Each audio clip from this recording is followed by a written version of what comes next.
சிவனாரும் மிதிச்ச மலை, இங்கு பாம்பாட்டி சித்தர் வந்து வசிச்ச மலை, முக்தி பெற முனிவர் எல்லாம் சுற்றிய மலை,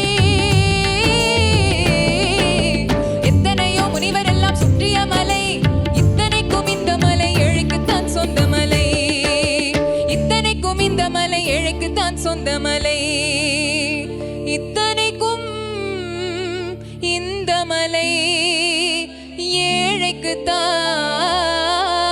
சொந்த மலை. இந்த மருத மலைக்கு நீங்க வந்து பாருங்க, ஈசன் மகனோடு மனம் விட்டு பேசி பாருங்க.